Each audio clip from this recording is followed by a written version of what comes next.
It started with a vision, simple, harmless, and rooted in practicality. On a quiet stretch of rural land, a homeowner decided to build a barn. Not a commercial facility, not a party venue, and certainly not a threat to anyone's peace.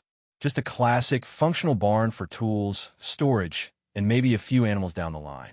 The land was privately owned, properly zoned, and well within the homeowner's legal rights. But unfortunately, this land sat within the tightly controlled, paranoia-driven perimeter of an HOA, one that saw any ounce of independence as a personal attack on its authority. The moment the wooden beams went up, the whispering started. HOA board members peered through binoculars from across the street, their morning coffee now flavored with suspicion. Emails began circulating among the board, speculating whether the barn was a sign of rebellion.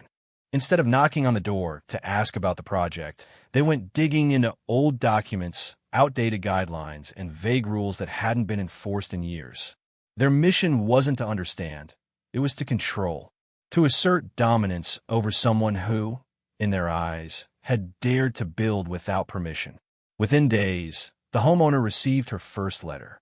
Typed in cold, official formatting, it accused her of constructing an unauthorized structure. The tone was condescending, the language legalistic, and the message was clear: tear it down or face consequences. But the homeowner, having double-checked every county regulation before breaking ground, knew she had done nothing wrong. She replied with copies of permits, zoning confirmations, and building plans, all approved by the city. But to the HOA, that didn't matter. What mattered was that she hadn't come to them first. The conflict escalated quickly. Each morning, a new notice was taped to her mailbox. One claimed the barn violated aesthetic standards. Another alleged it might lower community property values.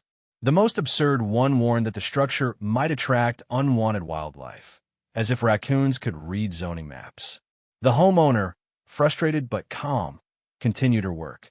She knew that her rights extended beyond HOA preference, but the board wasn't backing down. Behind closed doors, HOA meetings became courtroom dramas. The barn was labeled a security threat. They discussed the structure as if it were a meth lab or militia hideout. Members spoke with performative concern, masking their personal vendettas as community advocacy.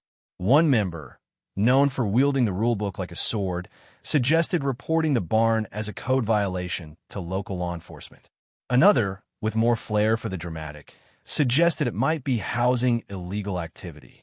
None of this was based on evidence, just pure speculation and a thirst for control. Then came the turning point. A board member made a phone call, not to the county, not to the local inspector, but to law enforcement. And not just the sheriff's office, but to an internal contact who exaggerated the report.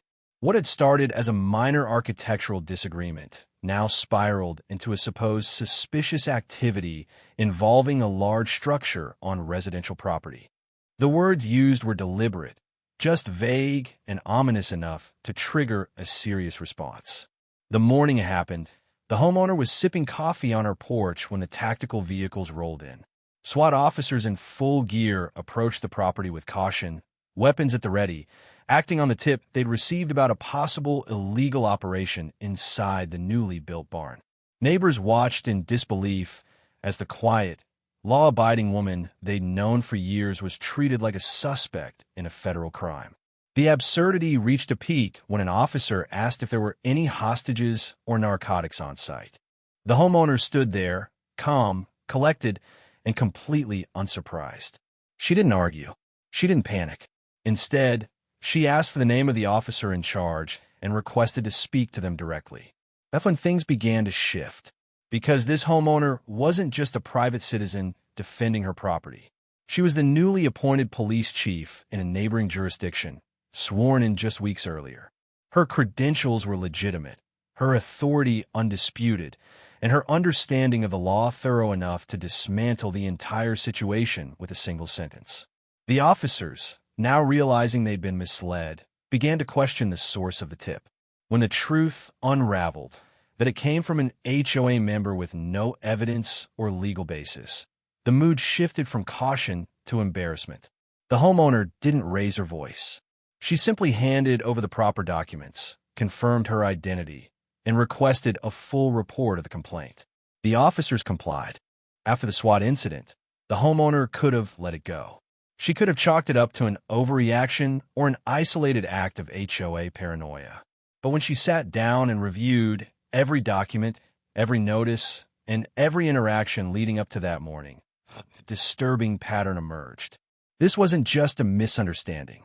It was a deliberate escalation, fueled by a fabricated violation that had no legal weight, an invented rule designed to intimidate and control. The letter that first arrived accusing her of having an unauthorized structure didn't cite any specific section of the HOA guidelines. It used vague terms like community harmony and unsanctioned development. The language was carefully crafted to sound official, but remained legally hollow. When she requested clarification, asking them to point to the exact clause that prohibited her barn, the HOA stalled. They promised a review by the Architectural Committee, then delayed it multiple times, blaming scheduling conflicts and claiming her request was under advisement. Behind the scenes, board members were already moving to escalate the issue. Emails among the HOA leadership, later revealed through a legal request, showed an aggressive tone. One message outright stated, "We need to make an example of her, or the rest will start building whatever they want." Another encouraged the use of every tool available to apply pressure, even suggesting filing municipal complaints to make life harder for her. These weren't emails from concerned neighbors. These were tactical communications from a group obsessed with control. In one of the HOA's newsletters, distributed to all residents, a thinly veiled message was printed. It warned of unauthorized structures appearing around the neighborhood and encouraged residents to report anything that doesn't seem in line with our community standards. It was a scare tactic aimed directly at the homeowner.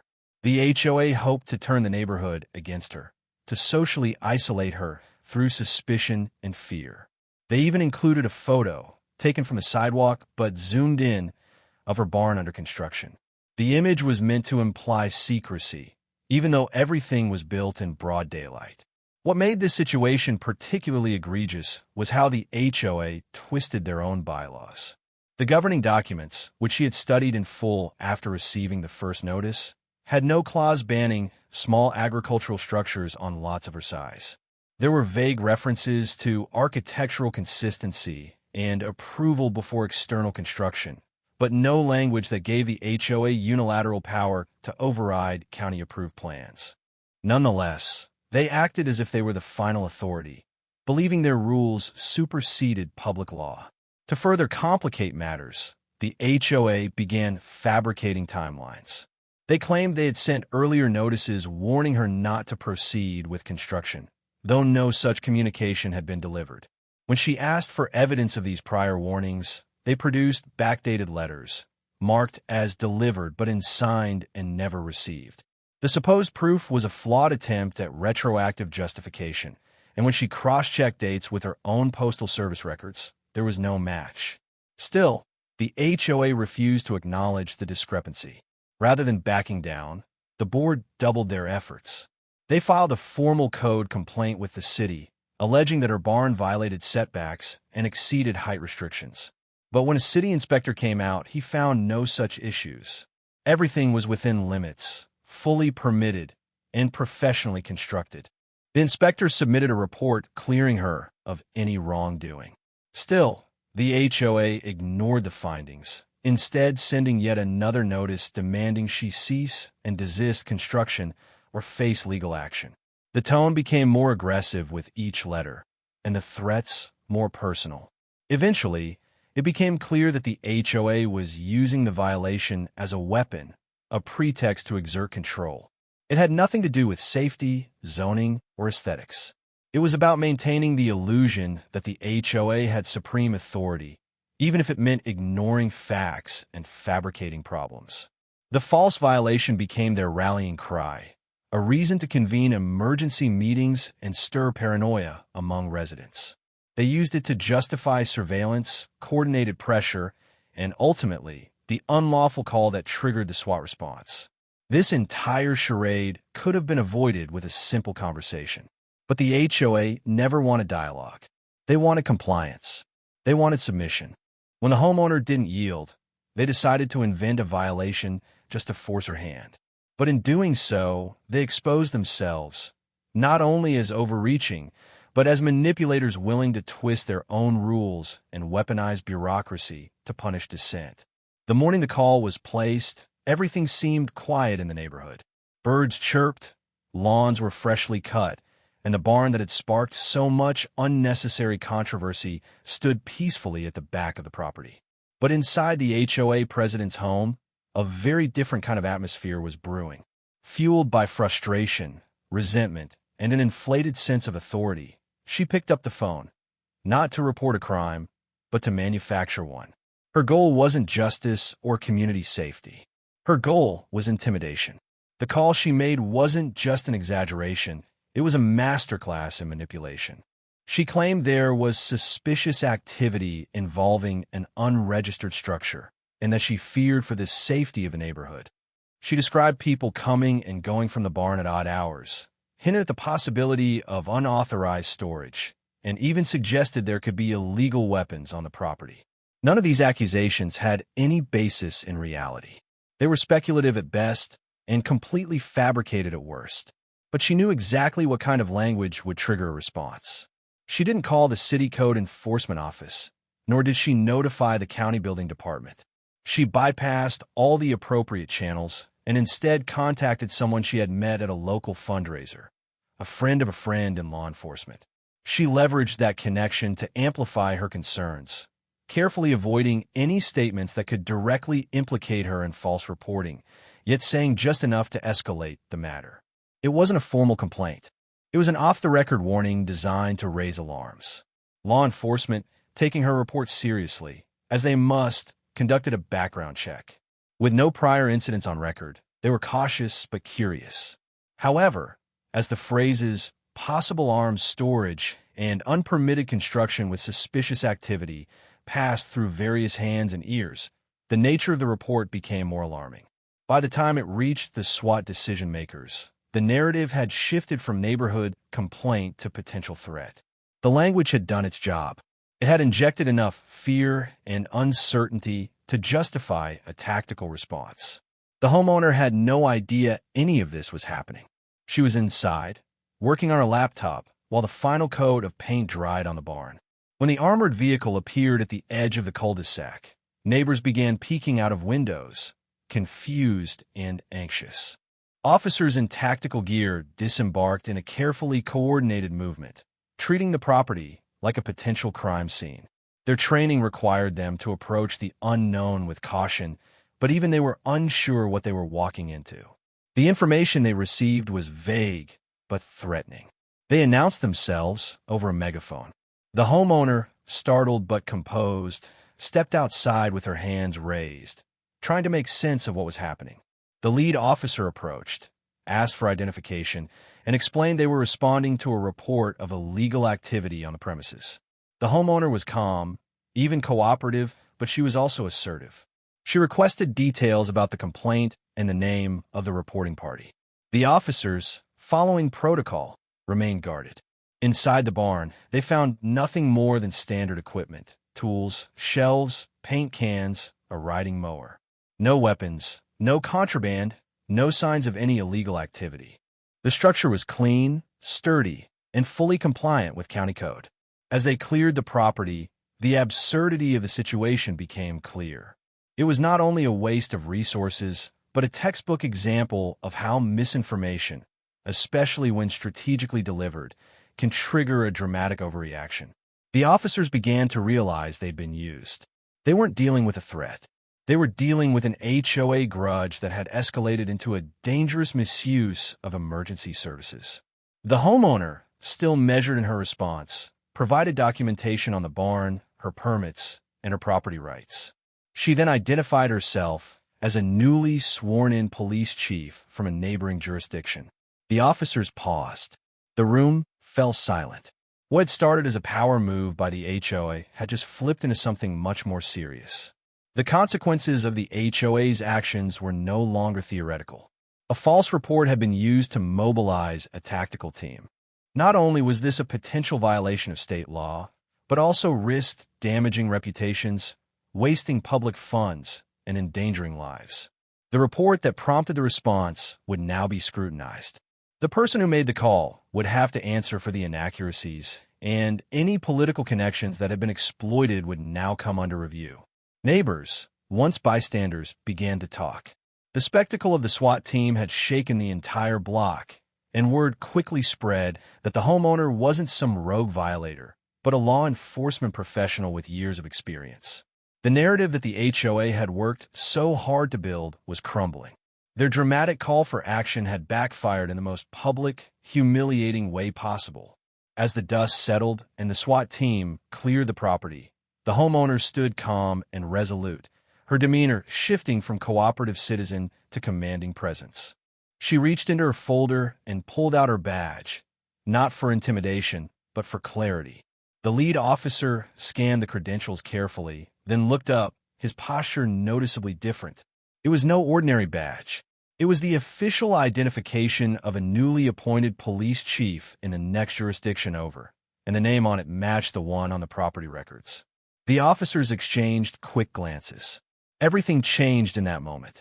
The woman who the HOA believed was just a stubborn resident, someone they could harass into submission, was in fact a decorated law enforcement professional with decades of experience and full authority to investigate misuse of emergency resources. She had risen through the ranks not through political maneuvering or nepotism, but through years of hands-on service, internal affairs audits, and successful operations. Her reputation in the neighboring county was one of fairness, sharp legal insight, and zero tolerance for corruption or misuse of power, especially by those who wore uniforms or wielded influence without accountability. Her promotion to chief had been fairly recent, which meant most of the local residents, and clearly the HOA, had no idea who she really was. The HOA president hadn't done her homework. She thought she was targeting a quiet, independent homeowner who didn't like to play by their rules. She assumed that silence meant weakness. But what she had actually done was pick a fight with someone who not only knew the law, but enforced it. Someone who understood precisely how to document, pursue, and prosecute abuses of power, especially those disguised as community governance. The homeowner didn't threaten the officers. She didn't raise her voice. She calmly asked for the call logs, the complaint details, and the chain of command that approved the tactical dispatch. With her badge came the authority to make those requests and the experience to know exactly how the system worked. She was intimately familiar with protocol, procedure, and how reports were handled from intake to execution. The SWAT team, recognizing her position, cooperated fully. They respected her professionalism, and as they reviewed the situation together, the mood shifted from defense to mutual frustration. One of the younger officers commented under his breath that the entire call had been a waste of resources. The team leader agreed. Not only had they been pulled away from real assignments, but they had also been placed in a situation that could have gone badly, all because of a vindictive phone call and a power-hungry HOA president. The homeowner took careful notes. She wasn't there for revenge. She was there to build a case, not against the officers, but against the people who had misused the system for their own agenda. Word spread quickly within law enforcement circles. It didn't take long before her colleagues and legal advisors began reaching out, offering support. She started documenting everything: the HOA notices, the board meeting minutes, the fabricated violation letters, and most importantly, the emergency call records. She requested the audio of the original 911 call and any follow-up communications between the HOA and dispatch. Under her authority, and with full transparency, those records were secured. What she heard confirmed her suspicions. The call was filled with vague accusations, manipulative wording, and deliberate attempts to exaggerate the situation. In the days following the incident, the homeowner returned to work and shared what had happened with her department. Her team was stunned, but not surprised. They'd seen similar abuses before: false police reports used to bully neighbors, weaponized HOA complaints, and emergency services being dragged into petty personal disputes. But this case was different. This time, The target had the training, the credentials, and the legal standing to push back. And not just push back, but to make sure it never happened to another homeowner again. The moment she revealed her position, everything the HOA had done began to unravel. The illusion of power they had built through years of unchecked behavior was now under a microscope. Their assumption that she was powerless had backfired completely. She wasn't just someone with legal knowledge. She was now one of the top-ranking officers in the region, someone with connections to internal affairs, municipal oversight boards, and the very people responsible for investigating public misconduct. The HOA had unknowingly handed their target the keys to their own undoing. At the next HOA board meeting, attendance was unusually high. Word had spread through the neighborhood about the SWAT incident and the homeowner's true identity. The same residents who had once quietly nodded along with the HOA's decisions now sat with arms folded, eyes watching every word the board members spoke. The tone of the meeting had changed completely. Gone was the condescending authority, the smug confidence, and the threats of fines and violations. In their place was nervous formality, as board members read from prepared statements and tried to justify their past actions. The aftermath of the SWAT incident wasn't just awkward or embarrassing. It had serious legal implications. When a false emergency report is filed, especially one that leads to a high-risk tactical response, it doesn't just go away with an apology or a quiet HOA meeting. It becomes a matter of law, policy, and public accountability. The homeowner, now fully identified as a sitting police chief, knew exactly where to start. She didn't jump to retaliation. She focused on documentation, proper channels, and due process. She knew that the best way to dismantle abuse of power was to expose it through legal means. She submitted formal requests to local law enforcement for transcripts and recordings of a 911 call. The call logs were reviewed, and it became clear that the HOA president had made numerous misleading statements. Phrases like unregistered activity, possible weapons, and threat to neighborhood safety were used repeatedly, all without evidence. Not once did she mention prior approval by the city or acknowledge that the barn had been inspected. These omissions weren't just convenient, they were strategic. They were designed to provoke fear and urgency, and they had worked, triggering the SWAT response under false pretenses.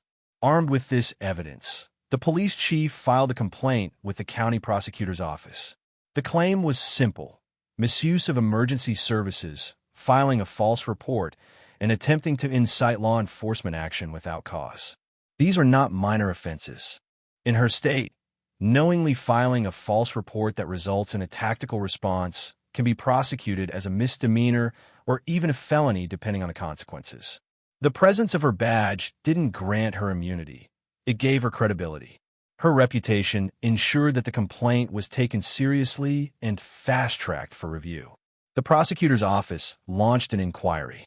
They contacted the SWAT team, reviewed the call transcripts, and interviewed the officers involved. They looked at the chain of escalation and asked a critical question: was the call made in good faith? The answer was no. The report had been driven by personal vendetta and power abuse, not public concern. In their findings, they noted that the HOA president had a documented pattern of using her position to intimidate residents. This wasn't the first time she had threatened to call the authorities over minor disputes, but it was the first time she had succeeded in turning those threats into real consequences. Simultaneously, the homeowner filed a civil suit against the HOA for harassment, defamation, and emotional distress. She documented every notice, every email, and every incident leading up to the SWAT call. The evidence showed a timeline of targeted actions intended to provoke, intimidate, and falsely incriminate her. Neighbors were called as witnesses. Several admitted they had been pressured to file complaints or speak out against her barn. Some shared that they had received vague warnings from the HOA to watch out for her property. These testimonies helped paint a picture of a coordinated campaign of hostility led by the HOA board. The insurance company representing the HOA was notified of the legal action. Within days, their legal team stepped in, demanding a meeting with the board to assess the risk. The HOA's budget was limited, and the potential cost of legal defense, damages, and reputational harm far exceeded what they were prepared to deal with. Panic began to set in. What was once a confident, tight-knit board now became divided. Some members resigned quietly, hoping to distance themselves from the fallout. Others tried to claim they were unaware of the president's actions, though internal emails suggested otherwise. Meanwhile, the homeowner continued her duties as police chief without missing a beat. She didn't need a grandstand. The truth was doing the work for her. The case drew quiet attention from local media, and the story began to spread, not just about the barn, but about how far some HOAs would go to enforce control and what happens when they target the wrong person. Legal analysts weighed in on the case, pointing out how important it was to hold HOA boards accountable when they crossed the line from policy enforcement into personal harassment. The prosecutor eventually filed misdemeanor charges against the HOA president for misuse of emergency services and false reporting. While the charges didn't carry heavy jail time, they sent a clear message. Public safety resources are not tools for personal vendettas. Emergency systems exist to protect the community, not to settle neighborhood disputes. The board as a whole was issued a cease and desist regarding any further action against the homeowner or her property. Any future violation would open the door to larger class action lawsuits or further legal scrutiny. The power dynamics in the neighborhood shifted drastically after the truth came to light. What was once an HOA with unchecked control over residents had now become the subject of growing skepticism and quiet resentment. The very structure the board had used to intimidate and micromanage the community was now under scrutiny from its own residents. The image of the HOA as an organized, rule-abiding body began to crack. Homeowners started asking questions the board could no longer brush off or answer with generic policy citations. The community had seen what happened when one of their own stood up, and now the fear that once kept everyone silent was beginning to fade. The police chief, still living quietly on her property, hadn't made a single speech or public statement. She didn't need to. Her actions had spoken louder than anything she could say. What the HOA had done in secret was now exposed through legal filings, county records, and neighborly conversations. More residents began coming forward with their own stories. Some had been fined for lawn decorations, others for planting unapproved flowers or painting their mailbox the wrong shade of brown. These weren't crimes. These are personal choices met with punitive overreach. The board had operated like a private dictatorship for years, and now that illusion of authority was slipping through their fingers. During the next board election cycle, the difference in energy was impossible to miss. Turnout was higher than ever before. Residents who had never attended a single meeting were now showing up early, asking for agendas, and challenging the board's every move. New candidates emerged. Neighbors who had once been passive, now emboldened by the example set by the police chief. The community was no longer afraid of retaliation. They had witnessed what standing up could accomplish, and the myth of HOA invincibility had been broken. One by one, longtime board members either stepped down or were voted out. The president, still facing misdemeanor charges for false reporting, didn't run for re-election. Her reputation was in ruins. She tried to circulate a letter claiming she had acted in the interest of safety, but it fell flat. No one bought the narrative anymore. She had abused her position, risked public safety, and embarrassed the entire neighborhood in the process. What remained of her influence dissolved, and her seat was taken by a retired veteran who campaigned on transparency, fairness, and putting community over control.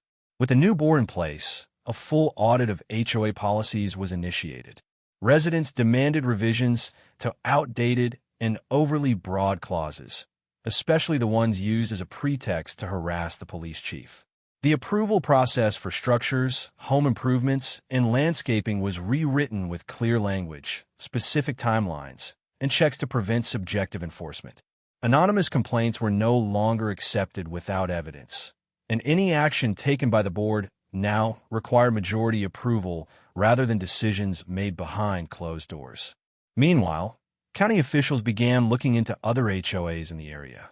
The high-profile nature of the false SWAT report brought attention to a bigger issue: the lack of oversight when HOAs act outside their legal boundaries. A task force was quietly formed to investigate patterns of abuse among homeowner associations. Legislators started drafting new bills requiring HOA board members to undergo annual ethics training and establishing penalties for misuse of power. What had started as a local conflict over a barn was turning into a regional conversation about homeowner rights and community governance. The police chief, still living in the same home, watched all of this unfold without seeking the spotlight. She continued her public service while maintaining a respectful presence in her neighborhood. Her barn remained exactly as she had built it, well-constructed, permitted, and perfectly legal. It became something of a symbol in the community, not just of defiance, but of justice. Residents who had once whispered in fear now nodded in acknowledgement when they passed by. They knew that the barn hadn't just weathered construction and inspection. It had survived lies, corruption, and intimidation. Children in the neighborhood played outside more freely now. Neighbors who once avoided eye contact began chatting over fences and driveways. The tension that had once blanketed the community slowly gave way to something resembling actual unity. Not the performative unity enforced by fear of fines, but the real kind, built on respect, accountability, and shared experience. The homeowner's quiet resilience had given her neighbors a new understanding of what it meant to live in a community, not one ruled by a handful of people with clipboards, but one shaped by fairness, law, and mutual respect. The story didn't end with a headline or a courtroom victory. It evolved into something deeper, a quiet, permanent shift in how power was viewed and used in the neighborhood. The HOA no longer operated as an unchecked authority. Every rule was questioned, every decision reviewed, and every voice heard. What the HOA had tried to use as a weapon, fear, was now completely powerless in the face of what the police chief had built. Not just a barn, but a line in the sand. A reminder that no one, not even a homeowners association, is above the law.